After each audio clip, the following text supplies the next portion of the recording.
Ազդեցության մրցավազք Հարավային Կովկասում կպահպանի Հայաստանը հավասարակշռությունը մեծ խաղացողների միջև, թե կստեղծվի լարվածության նոր փուլ։ Փաշինյանը շնորհավորանք է հղել Իրանի իսլամական հեղափոխության հաղթանակի 47-րդ տարեդարձի առթիվ։ Սա ոչ թե դատարան է, այլ դատաստան, ինչ է ասել Ռուբեն Վարդանյանը եզրափակիչ ելույթում։ Վենսը Բաքվում բարձրացրել է գերիների ազատ արձակման հարցը, ինչ են արձագանքել ադրբեջանցիները։ Իրանը չի ձգտում միջուկային զենք ստեղծել եւ պատրաստ է ցանկացած ստուգման, Փեզեշքյանի հայտարարությունը։ Պայմանագրային զինծառայությունը դարձնել գրավիչ, ավելացնելով փողը, ընդդիմադիրները դժգոհ են, շերտավորման խնդիր կա։ Ձերբակալություններ վաղարշապատում, քննչական կոմիտեն հայտնել է պատճառը։ Շտապօգնության բժիշկը մոպեդով, ծառայությունը շուտով կգործարկեն, մասնագետներն այն վիճահարույց են համարում։ Տան նկուղում հայտնաբերվել է ապօրինի ապխտած մսամթերք, ոստիկանության բացահայտումը։ Խարաթափում Միասնիկյան պողոտայում մեծ ժայռաբեկորները գրոհել են երթևեկելի հատվածը։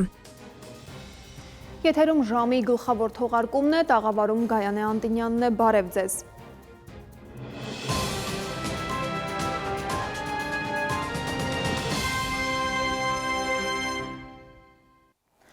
Վերջին 1-2 տարիներին Հարավային Կովկասում նկատվում են աշխարհաքաղաքական նշանակալի տեղաշարժեր։ Եթե նախորդ տասնամյակներում Միացյալ Նահանգներին չէր հաջողվում արագ եւ խորքային ամրապնդել իր ներկայությունը տարածաշրջանում, ապա այսօր իրավիճակը փոխվել է։ Ռուսաստանի Ուկրաինայում պատերազմի մեջ խորապես ներգրավված լինելը եւ դրա հետևանքով Հարավային Կովկասում դիրքերի որոշակի թուլացումը նոր հնարավորություններ են բացել արևմուտքի համար։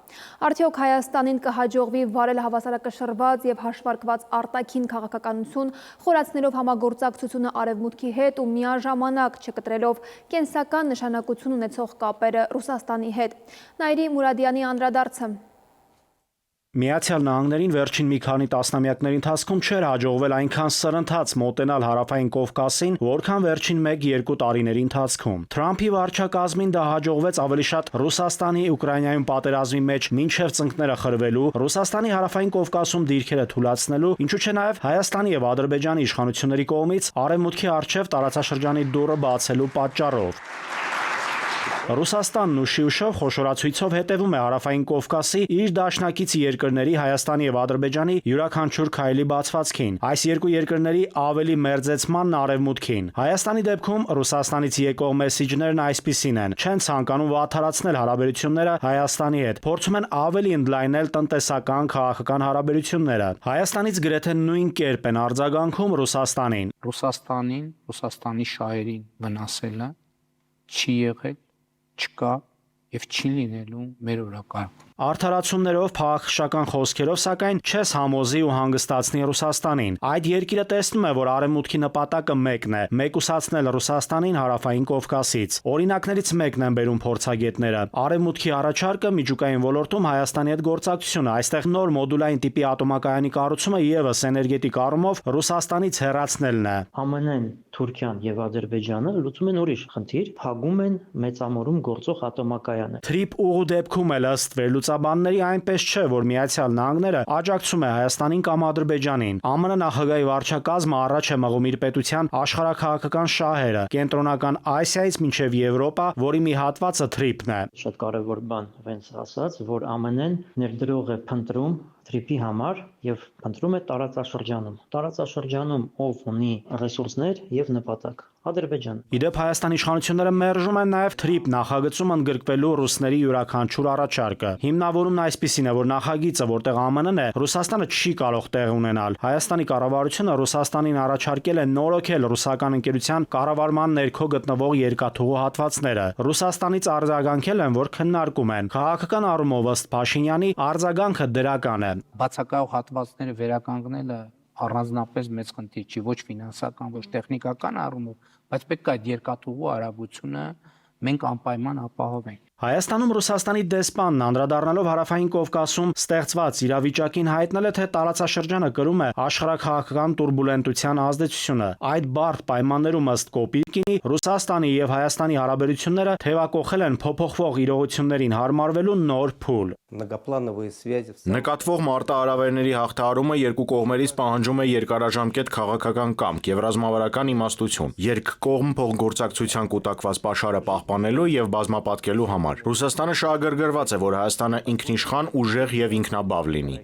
Չնայած արտաքին ցնցումներին, ռուս դիվանագետը համարում է, որ Ռուսաստանը մնում է Հայաստանի առաջատար առևտրատնտեսական եւ ներդրումային գործընկերը, երկրի էներգետիկ ու պարենային անվտանգության ժամանակով փորձված երաշխավորը։ Կրեմլի խոսնակ Դմիտրի Պեսկովը եւս մեկնաբանելով Վենսի այցի ընթացքում Հայաստանի եւ Ադրբեջանի հետ ԱՄՆ-ի համատեղ լայնամասշտաբ ծրագրերի մասին հայտարարությունները, ասել է, թե Հայաստանն ու Ադրբեջանը ինքնիշխան պետություններ են եւ ունեն ինքնիշխան իրավունք կառուցելու իրենց հարաբերությունները այլ երկրների հետ։ Նաիրի Մուրադյան, ժամը լրատվական։ Վարչապետ Նիկոլ Փաշինյանը շնորհավորական ուղերձներ է հղել Իսլամական հեղափոխության գերագույն առաջնորդ Սեյեդ Ալի Խամենեին եւ Իրանի Իսլամական Հանրապետության նախագահ Մասուդ Փեզեշքյանին Իսլամական հեղափոխության հաղթանակի 47-րդ տարեդարձի առթիվ։ Հայաստանի Հանրապետության կառավարությունը կարևորում է Հայաստանի եւ Իրանի միջև ձևավորված ռազմավարական հարաբերությունների շարունակական զարգացումն ու խորացումը։ Փաշինյանը հույս է հայտնել, որ երկու երկրների միջև ձևավորված բարեկամական կապերն էլ ավելի կամրապնդվեն ի բարօրություն Հայաստանի և Իրանի ժողովուրդների։ ԱՄՆ փոխնախագահի այցը Հարավային Կովկաս հստակ ուղերձներով էր։ Երևանում նա խոստացավ Բաքվում բարձրացնել հայ գերիների հարցը, սակայն Ադրբեջանում օրակարգը լայն էր ռազմավարական համագործակցությունից մինչև խաղաղության երթուղիներ։ Մինչև Երևանում ստորագրվում էին հայտարարություններ, Բաքվում փաստաթղթով էր ձևակերպվում ռազմավարական գործընկերությունը։ Այս ամենը նոր հարց է առաջ բերում ամերիկյան ներգրավվածությունը տարածաշրջանում ում համար կդառնա իրական քաղաքական եւ անվտանգային էական ձեռքբերում։ Էդուարդ Պողոսյանի ռեպորտաժը։ Երևան այցելության վերջին կանգառում Ամերիկայի Միացյալ Նահանգների փոխնախագահը հաստատեց Ալիևի հետ հանդիպմանը իր գլխավորած պատվիրակությունն առաջ կբերի հայ գերիների հարցը։ Վենսը տեղեկությունը փոխանցեց ու կառավարական օդանավ բարձրացավ դեպի Բաքու ուղղություն վերցնելով։ Ալիևի հետ հանդիպման մասին լուրերը Երևան հասան ժամեր չանցած։ Վենսը Բաքվում միանգամից հիշատակել է Սյունիքի ամերիկյան ճանապարհը, ասել է, կարծում է, թե առաջիններից է, ով թռչել է Թրամփի անվան խաղաղության ու բարգավաճման երթուղով։ Մինչև այս Ադրբեջանն Ամերիկայի հետ ռազմավարական գործընկերության խարտիա ստորագրեց։ Երկկողմ հարաբերություններին ինստիտուցիոնալ տեսք հաղորդեցին, հստակեցրին համագործակցության շրջանակը։ Ըստ Ալիևի, սա քրտնաջան աշխատանքի արդյունք է, իսկ Վենսի խոսքը դարձյալ հայ-ադրբեջանական խաղաղության մասին է։ Ուզում են այն վերջնական հաստատող փաստաթուղթը կայուն լինի։ Թրամփը, Փաշինյանը եւ Ալիևը վերջ դրեցին տարիների պատերազմին։ Տարածաշրջանը վերջապես խաղաղության մեջ է։ ԱՄՆ նախագահի վարչակազմի նպատակը խաղաղություն հաստատելն է։ Երևանում միջուկային էներգիայի խաղաղ նպատակներով օգտագործման վերաբերյալ երկկողմ հայտարարություն, Բաքվում ռազմավարական գործակցության խարտիա։ Նահանգներից ինչ բերեց իր հետ տարածաշրջան Թրամփի տեղակալը։ Մասնագետների խոսքով ակնհայտ է Հարավկովկասում ամերիկյան թեկուզ մինիմալ նախապատվությունը Ադրբեջանի վրա կանգ առավ։ Չափազանց կարևոր է դրա կատարողականն է եւ պետությունը ինչպես է կարողանում դա կապիտալիզացնել։ Եթե հիպոթետիկ Հայաստանը մի քանի անգամ ավելի դոմինանտ փաստաթուղթ ստորագրեր Միացյալ Նահանգների հետ, նորից կարևոր է լինելու դրա կատարողականը եւ կապիտալիզացիան տվյալ փաստաթղթի։ Այստեղ ասել է, թե հակառակ կողմից իշխանականները սովորաբար հիշեցնում են, որ Հայաստանը եւս Ամերիկայի ռազմավարական գործընկերներից է, ավելին դեռ նախորդ տարեսկզբից։ Սպիտակ տնից հեռացող Բայդենի վարչակազմի հետ ստորագրած փաստաթուղթը նկատի ունեն։ Ուրեմն, եթե տարածաշրջանում եւ մենք եւ Ադրբեջանն Ամերիկայի ռազմավարական գործընկերն ենք, բայց քաղաքագետն ասում է ցանկացած փաստաթղթի ոչ միայն զուտ բովանդակությունն է պետք գնահատել, այսինքն այնինչ գրել են, այլև թե սպիտակ թղթի սև թանակը հողի վրա որքան իրական կդառնա, հիմա ում շանսերն են ավելի ռեալ, մեր թե Բաքվի։ Բայդենի վարչակազմից հետո անցել է տարուց ավել ժամանակահատված եւ այս ընթացքում մենք որակյալ փոփոխություն արդյոք տեսնում ենք թե ոչ։ Ընդամենը մեկ մասնավոր ընկերության ներդրման մասին կարող ենք այս պահին խոսել։ Ինչ վերաբերվում է Ադրբեջանին, ցավոք սրտի մենք ունենք այդ պրակտիկան, որ Ադրբեջանը հատկապես վերջին տարիներին բավականին ակտիվորեն կարողանում է ռեալիզացնել իր շահերից բխող ցանկացած պայմանագիր։ Այսուհանդերձ հայ-ամերիկյան պաշտպանական համագործակցությունն իր առաջին արդյունքներն ունի, ինչպես հենց Հայաստանի վարչապետը ձևակերպեց, երբ իրեն ու Վենսին Բաղրամյան 26-ում ներկայացնում էին Վիբեյթ հետախուզական սոցիալական անօթաչուները, որոնք $11 միլիոն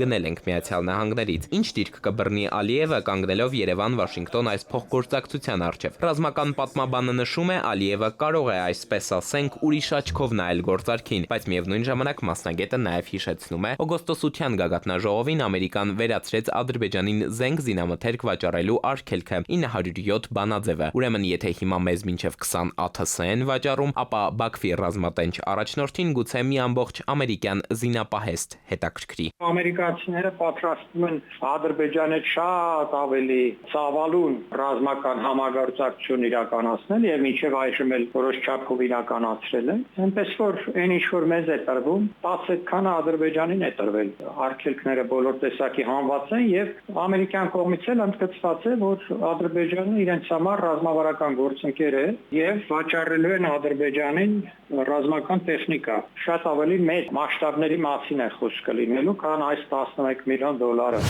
Դարձ ի շրջանս յուր Վենսը հայգերիների մասին Բաքվում խոսել է, պաշտոնապես հաստատել է նրա խոսնակը, ինչ է ասել Ալիևը ամերիկյան բարձրաստիճան պատվիրակությանը։ Տեղեկություններ չկան, լուրը ոչ Սյունիքի Թրամփի երթուղին, ոչ էլ այլ ճանապարհ չի կտրել։ Էդուարդ Պողոսյան, ժամը լրատվական։ Սա ոչ թե դատարան է, այլ դատաստան։ Բաքվի դատարանում հայտարարել է Արցախի նախկին պետնախարար, գործարար, բարերար Ռուբեն Վարդանյանն իր եզրափակիչ ելույթում։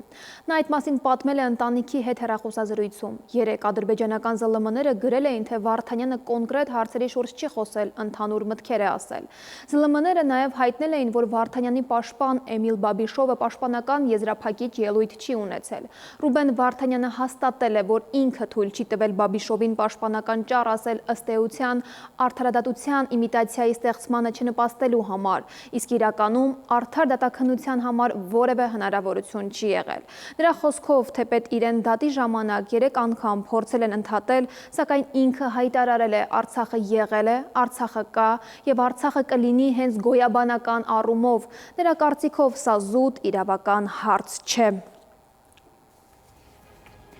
Մյուս թեմաները քիչ անց։ Իրանը չի ձգտում միջուկային զենք ստեղծել եւ պատրաստ է ցանկացած ստուգման, Փեզեշքյանի հայտարարությունը։ Պայմանագրային զինծառայությունը դարձնել գրավիչ, ավելացնելով փողը, ընդդիմադիրները դժգոհ են, շերտավորման խնդիր կա։ Ձերբակալություններ վաղարշապատում, քննչական կոմիտեն հայտնել է պատճառը։ Շտապ օգնության բժիշկը մոպեդով, ծառայությունը շուտով կգործարկեն, մասնագետներն այն վիճահարույց են համարում։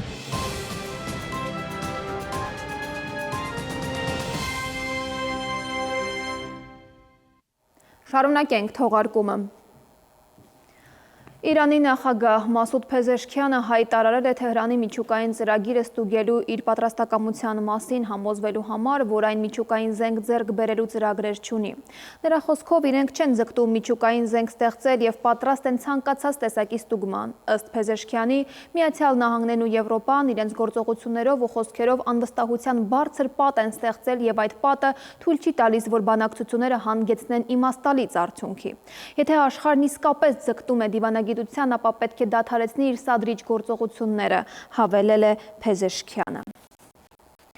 Թուրքիայի ամենամեծ ցանկությունն այն է, որ Սիրիայում կայունություն եւ խաղաղություն հաստատվեն, այս մասին հայտարարել է Թուրքիայի նախագահ Ռեջեփ Թայիպ Էրդողանը։ Նրա խոսքով Սիրիայում տևական խաղաղության հասնելու ճանապարհային քարտեզն արդեն որոշված է։ Կողմերը պետք է թույլ չտան սխալ հաշվարկներ, կրկնեն նախկին սխալները եւ մաքսիմալիստական պահանջներով թունավորեն գործընթացը, նշել է Էրդողանը։ Թուրք առաջնորդի կարծիքով ժամանակն է Սիրիայի ռեսուրսները, նրա ստրատեգիան եւ վերգետնյա հարստությունները օգտագործել ոչ թե քաղաքների տակ թունելներ փորելու, այլ բնակչության բոլոր շերտերի բարեկեցության բարձրացման համար։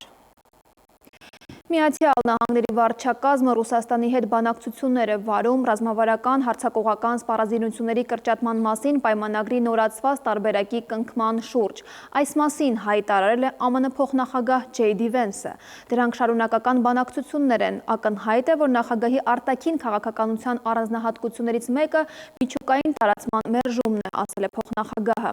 Ավելի վաղ ռազմական վերլուծաբան եւ նախկին հետախույս Սկոտ Ռիտերը մեծ սխալ էր անվանել պայմանագրի երկարաձգման հետ կապված ԱՄՆ-ի ձգձգումը, քանի որ Վաշինգտոնը չի կարողանա ժամանակակից սպառազինության տեխնոլոգիաներում Մոսկվայի հետ առաջիկա տարիներին հավասարվել։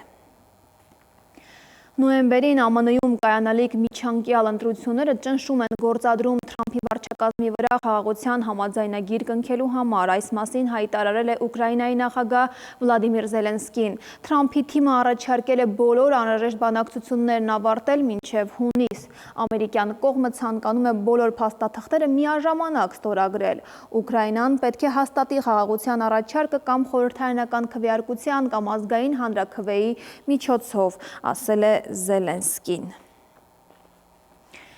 Առաջիկայում Հայաստանը ամերիկյան կողմին կփոխանցի Ադրբեջանից Նախիջևան անխոչնդոտ ճանապարհն ապահովող եւ Միացյալ Նահանգների նախագահ Թրամփի պատվին կոչված խաղաղության ու բարգավաճման երթուղու ծրագրի հետ կապված դիտարկումները։ Խորհրդարանի հետ հարցուպատասխանի ընթացքում տեղեկացրել է վարչապետ Փաշինյանը։ Նրա խոսքով համաձայնագրի նախագիծը հիմնված կլինի երկու երկրների կառավարությունների արդեն հաստատված իրագործման շրջանակի վրա, որն էլ իր հերթին հիմնված է օգոստոսի 8-ի հռչակագրի վրա։ Փաշինյանը նաև տեղեկացրել է, որ արդեն սկսվել է TRIP երթուղու ծրագրի տեխնիկատնտեսական ուսումնասիրությունը եւ գնահատումը։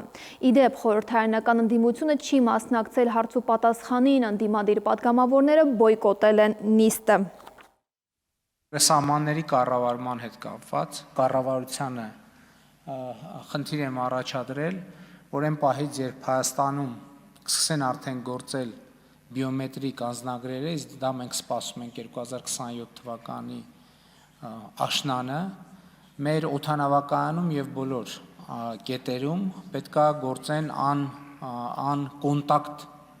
անցման ուղիները, այսինքն բիոմետրիկ քաղաքացի ունեցող կենսաչափական անձնագիր ունեցող քաղաքացիները պետքա գնան ուղղակի իրենց կենսաչափական տվյալները այսինքն առանց կոնտակտի պետքա գնան օդանավ մտնեն դուրս գան կամ սահմանը հատեն։ Կառավարությունը առաջարկում է օրենսդրական փոփոխություններով պայմանագրային զինծառայության գրավչություն ավելացնել ֆինանսական խթանների միջոցով։ Նպատակը կայուն եւ արհեստավարժ զինված ուժեր ձևավորելն է, այսօր խորհրդարանում պարզաբանել է պաշտպանության նախարարը։ Սուրեն Պապիկյանը օրենսդիրներին է ներկայացրել զինվորական ծառայության մասին օրենքում փոփոխությունների նախագիծը, որով վերանայվում է պայմանագրային զինծառայողների պարտադիր ատեստավորման հարցը։ Պաշտպան Հայրենյաց ծրագրով զինծառայողները կհամարվեն ատեստավորված եւ պաշտոնի նշանակման օրվանից կստանան հավելավճար։ Ընդդիմադիր պատգամավորների կարծիքով, սակայն դա բանակում կարող է հանգեցնել սոցիալական շերտավորման։ Որքան գրավիչ է պայմանագրային զինծառայությունը Հայաստանում, թեման սոցիոլոգիական հետազոտության սեղանին կարող է լինել։ Առայժմ կառավարությունը ֆիքսում է, որ նախորդ տարիներին Պաշտպան Հայրենյաց ծրագրի մասնակիցների թիվը եղել է 4000, իսկ նրանց մի մասը վստահաբար կարող է շարունակել ծառայությունը բանակում պայմանագրային հիմունքներով։ Գործընթացը խթանելու նպատակով Պաշտպանության նախարարությունն առաջարկում է կիրառել ֆինանսական գործիքներ, որոնք կմեծացնեն պայմանագրային զինծառայության գրավչությունը։ Նպատակը կայուն եւ արհեստավարժ զինված ուժեր ձևավորելն է։ Պաշտպանության նախարարն այսօր օրենսդիրներին ներկայացրեց զինվորական ծառայության մասին օրենքում փոփոխությունների նախագիծը, որով վերանայվում է պայմանագրային զինծառայողների պարտադիր ատեստավորման հարցը։ Պաշտպան Հայրենյաց ծրագրով զինծառայողները կհամարվեն ատեստավորված եւ պաշտոնի նշանակման օրվանից կստանան հավելավճար։ Այս ծրագրով պայմանագրի ժամկետը լրանալուց հետո երկարաձգող զինծառայողները կստանան 1.5 միլիոն դրամ 2 տարվա ծառայության եւ 5 միլիոն դրամ 5 տարվա ծառայության դեպքում։ Շատերը 18-20 տարվա ծառաներ են, այսինքն 5, 6 կամ 7 անգամ միգուցե դա երկարացրել են, եւ դա որևէ պատվովճար այստեղ չի ենթադրում։ Դրա համար անհավասար պայմաններ է ստեղծում։ Շատ պայմանագրային ծառայողներ, տարիներով մարտական հերթապահություն իրականացրած, որոնք եւ սուբյեկտիվ եւ օբյեկտիվ պատճառներով ատեստացիայի այն անհրաժեշտ շեմը չեն կարողացել հաղթահարել, բայց գլուխը կախ չարքաշ կյանքով շարունակում են ծառայել հանուն Հայաստանի Հանրապետության։ Ընդդիմադիր պատգամավորների կարծիքով այս փոփոխությունը բանակում կարող է հանգեցնել պայմանագրայինների շրջանում սոցիալական շերտավորման, այսինքն ատեստավորվածների կամ պաշտպան հայրենյացի մասնակիցների եւ մյուսների ստացած եկամուտի տարբերությունը հաշվելու է անգամներով։ Չեմ համարում, որ այստեղ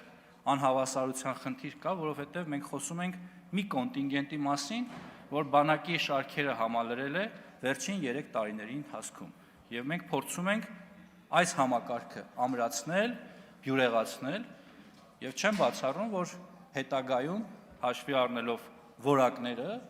այլ մոտիվացիոն համակարգեր կունենանք նաեւ այլ պայմանագրայինների մասով։ Եթե բանակում կատարվող բարեփոխումների ազդեցությունը կառավարության ներկայացուցիչների խոսքով կնկատվեն տարիներ անց միայն, երբ տեղի կունենա իրական սերնդափոխություն, ապա հաջորդ օրենքի կիրառության արդյունքները քաղաքացիները պետք է որ ավելի արագ նկատեն։ Խոսքը պլաստիկի շրջանառության էական նվազման մասին է, որը կյանքի է կոչվելու առևտրի եւ ծառայությունների մասին օրենքում փոփոխությունների շնորհիվ։ Առաջարկում է 27 թվականի հունվարի 1-ից առևտրի օբյեկտներում, հանրային սննդի օբյեկտներում, առևտրի իրականացման վայրերում,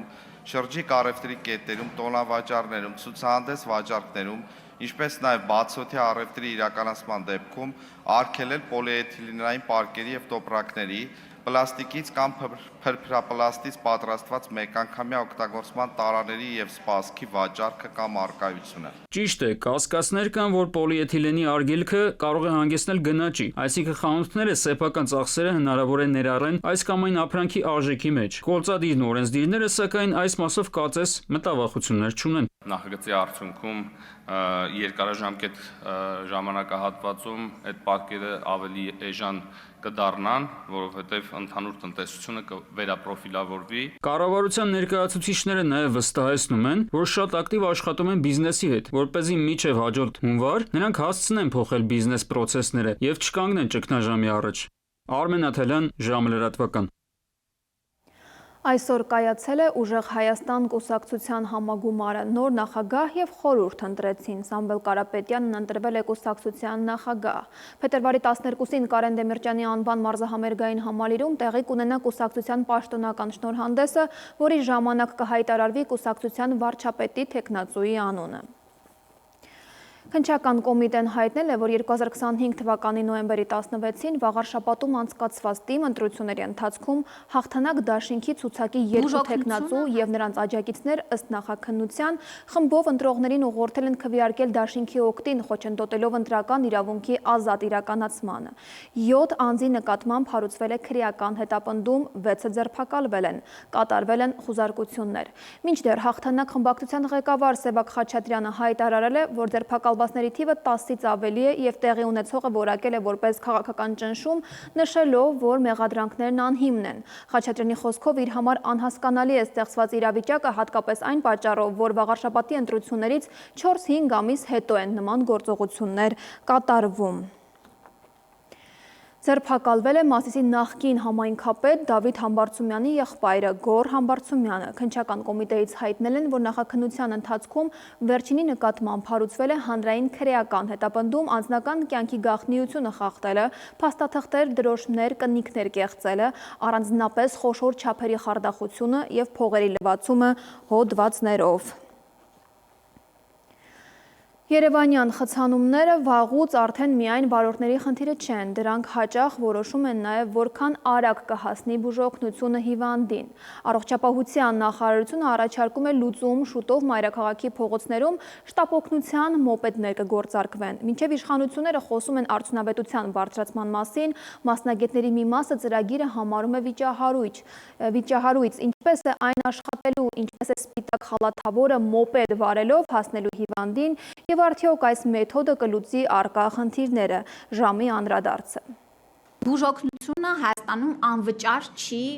ապահովագրության շրջանակներում, անվճար ոչինչ չի լինում։ Հիմա հակառակ պնդումն է առաջ բերում առողջապահության նախարարը առողջության պարտադիր ապահովագրության համար, այնինչ ըստ փորձագետների դեռ ամիսներ առաջ էին հայտարարում առողջության պարտադիր ապահովագրության շնորհիվ քաղաքացին հավելյալ վճարում չի անի։ Ապահովագրության ներդրման ժամանակ ասվում էր, որ քաղաքացիների գրպանից ծախսերը շատ են, որը բերում է աղքատեցման, ուստի մենք նախընտրում ենք այնպես անել, որ ապահովագրված հիվանդները ունենան ծախսեր գրպանից եւ աղքատության ճանապարհը չբռնեն, իսկ այսօր հայտարարեց, որ ապահովագրված հիվանդների, ապահովագրված հիվանդությունների համար անգամ համավճար պետք է վճարեն։ Առողջապահության նախարարը նաև խոստովանեց Արմեթ համակարգում ու պոլիկլինիկաներում խնդիրներ կան, անդրադառնալով լրագրողների նկատառմանը, թե պոլիկլինիկաների դիմելու process-ը շատ երկար է տևում։ Դրանց թողունակության եւ Արմեթ համակարգի աշխատանքի մասին է։ Աշխատանքները դեռ շատ ունենք անելու,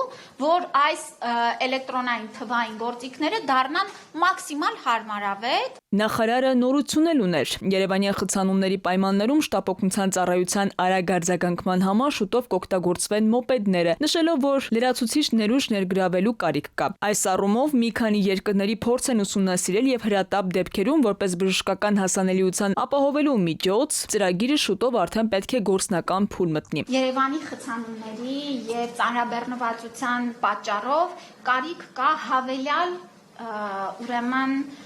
ներուժ ներգրավելու եւ այս առումով մի քանի երկրների փորձ ենք ուսումնասիրել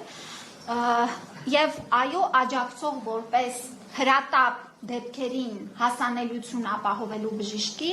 մենք ծրագիրը շուտով պիտի որ արդեն գործնական փուլ մտնի։ Նախագիծը հիմնավորված է այնքանով, որ բժիշկները ռեսուրսների, այսպես ասած, օպտիմալացում է գնում։ Այնիշ փորձագետն ասում է, իրենք հույսները դրել են կլինիկական օրդինատորների վրա, իսկ այն բժիշկները, որոնք այսօր աշխատում են շտապօգնության ծառայությունում, նրանք պատկառելի փորձով ու միջին ու ավելի բարձր տարիքի մարդիկ են։ Հաճախ կանայք, որոնք դժվար թե մոպեդներով կանչ կատարեն։ Քնարիկ Պետրոսյան, ժամը լրատվական։ Կվերադառնանք քիչ անց։ Տան նկուղում հայտնաբերվել է ապօրինի ապխտած մսամթերք, ոստիկանության բացահայտումը։ Քարաթափում Միասնիկյան պողոտայում մեծ ժայռաբեկորները գրոհել են երթևեկելի հատվածը։ Մեթեոաշխարհ ջերմաստիճանը կբարձրանա, ավելին հաջորդի։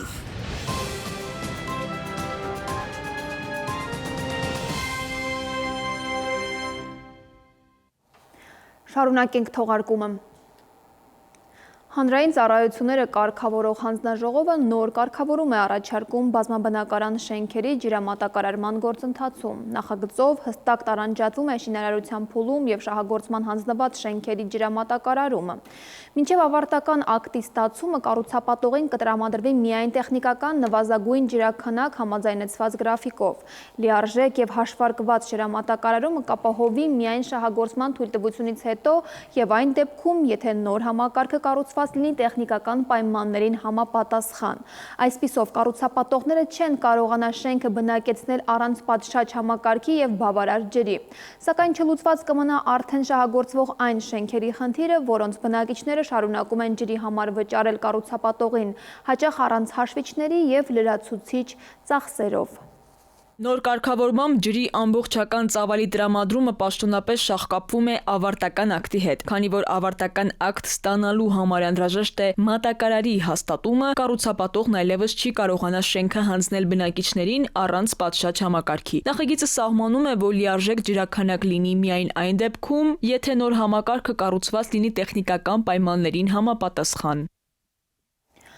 Արտառոց դեպք Լոռու մարզում դպրոցներից մեկում դաժան ծեծի են ենթարկել 13-ամյա մի տղայի, որը ծայրահեղ ծանր վիճակում տեղափոխվել է Սպիտակի հիվանդանոց, որտեղից էլ Երևանի մասնագիտացված հիվանդանոցներից մեկը։ Մեկ այլ արտառոց դեպք էլ մայրաքաղաքում է եղել 29-ամյա տղամարդը 35-ամյա կնոջ ու մի 23-ամյա երիտասարդի հետ գողություններ են կատարել ավտոմեքենաներից, 29-ամյա տղամարդուն կալանավորել են։ Օրվա կարևոր թեմաները մեկ տեսաշարով։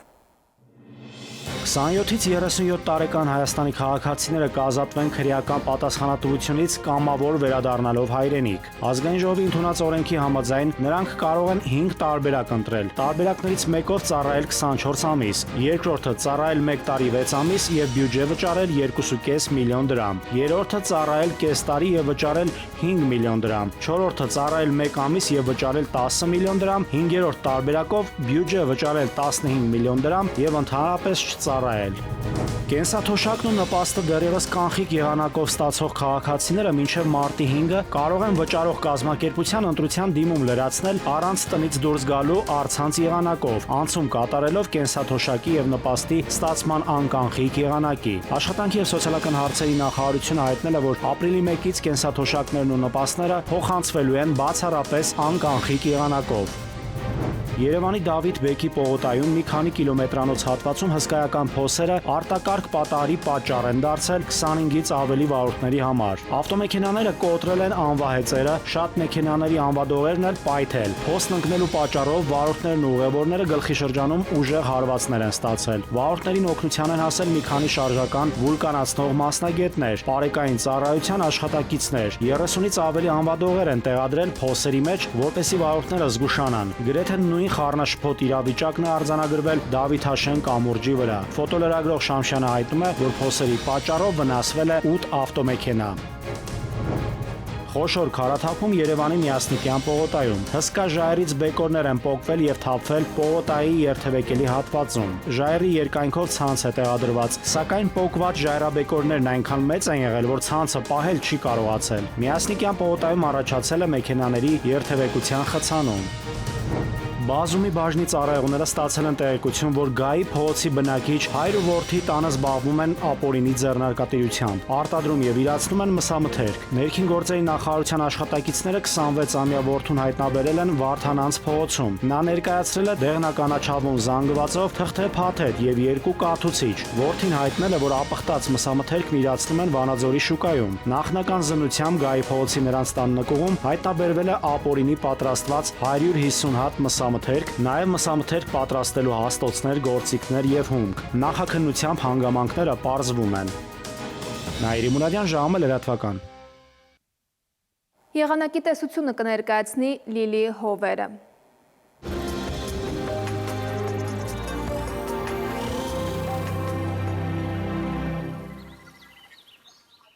Բարերեկո եղանակի տեսության հովանավորն է Ֆերոսի ապրանքանիշը։ Իր հուսալիան վտանգ գերխնայող գազի կաթսաներով։ Դրանք պաշտոնապես ներկայացված են էքստերիեր խանութ սրահներում։ Ֆերոսի եղանակ ստեղծող կաթսաներ։ Մետեոաշխարհ նախ Հայաստան։ Մեր երկրի մեծ մասում նոր օրը կանցնի փոփոխական երկնքով։ Տեղումներ սպասվում են առավելապես հյուսիս-արևելյան գոտիներում։ Ջերմաստիճանը կբարձրանա մոտ 9 նիշ։ Վաղը ցերեկը Շիրակում, Կոտայքում, Գեղարքունիքում, Արագածոտնի եւ Վայոց ձորի լեռնային գոտիներում կդիտվի 0-ից 3 աստիճան տաքություն։ Վայոց ձորի եւ Արագածոտնի նախալեռներում սպասվում է 1-ից 4, Լոռիում 3-ից 6, Տավուշում 4-ից 7 աստիճան, Հարարատում, Արմավիրում կդիտվի 3-ից 6, Սյունիքի հովտային գոտիներում սպասվում է 8-ից 11, Սյունիքի նախալեռներում 4-ից 8 աստիճան տաքություն։ Երևանում օրը կանցնի տեղումներով, այս գիշեր սպասվում է 0-ից 2, ցերեկը 3-ից 5, երեկոյան 1-ից 3 աստիճան տաքություն։ Այս թողարկման համար նախատեսել էինք այսքանը, մաղթում եմ խաղաղ երեկո, ցտեսություն։